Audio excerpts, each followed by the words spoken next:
In this video, Will and I are going to be chatting more about shooting events and weddings. In the previous scenarios, I know that we have gone out and actually shot different actual live demonstrations, but because events and weddings are a little bit different, we haven't been able to get behind the scenes of a wedding yet. Hopefully, maybe someday we can actually do that. But we thought the next best thing would be to kind of sit down, actually go through my wedding photo album, which Will shot my wedding, and just talk through the tips and how to put those into practice. So, you ready? Yeah, let's do it. All right, so the first tip that we talked about was about being prepared. So for any event or wedding, what does that actually mean and look like? So I think the first thing to do when you're shooting a wedding is getting to know the couple a little bit. I mean, obviously I knew you pretty well as a friend beforehand and Isabel, but with the other couples that I don't know, I'll grab coffee with them. I'll get to understand who they are because that'll give you a sense of style and a sense of like how the actual wedding day will go.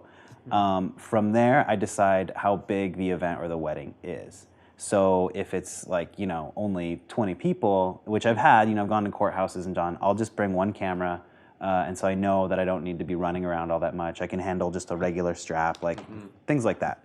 If the wedding is more than that, if it tends to be like 50, 60, 200, I think the biggest wedding I've shot was about 350.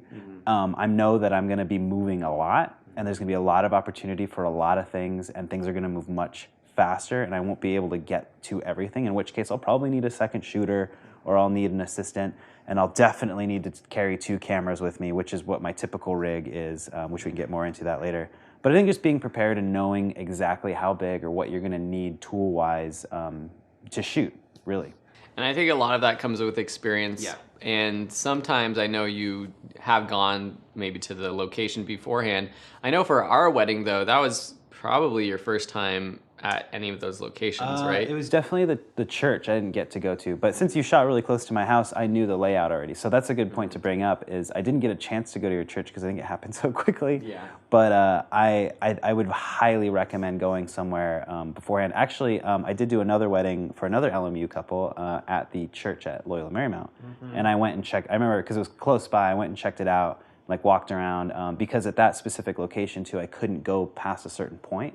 And that's something you need to know about your location as well. If you know that you're not gonna be able to move into a certain area to get the shot that you think you have in your head, you have to compensate for that. So I remember I rented a very long lens for that particular reason because I knew I was gonna be tied down to that place. And there's been other places, there's another church that I shot down south and we couldn't even go past the pews.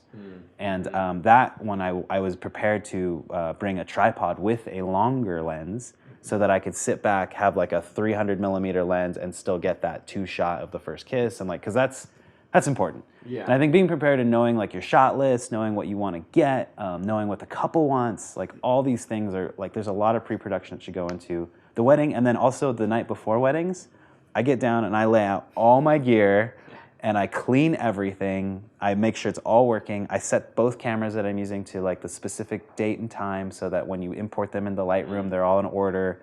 I just charge everything. I like just make sure everything is there and then I pack it all and I let it sit right there so in the morning I grab it and I go.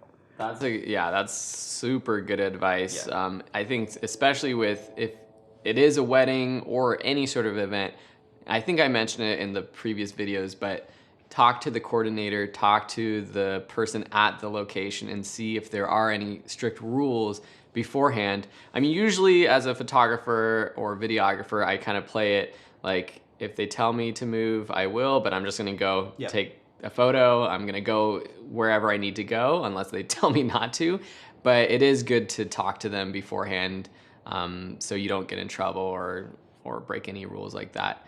So that's great advice for being prepared, laying out all your equipment, charging your batteries, making sure your memory cards are clear. All great advice. So that's tip number 1.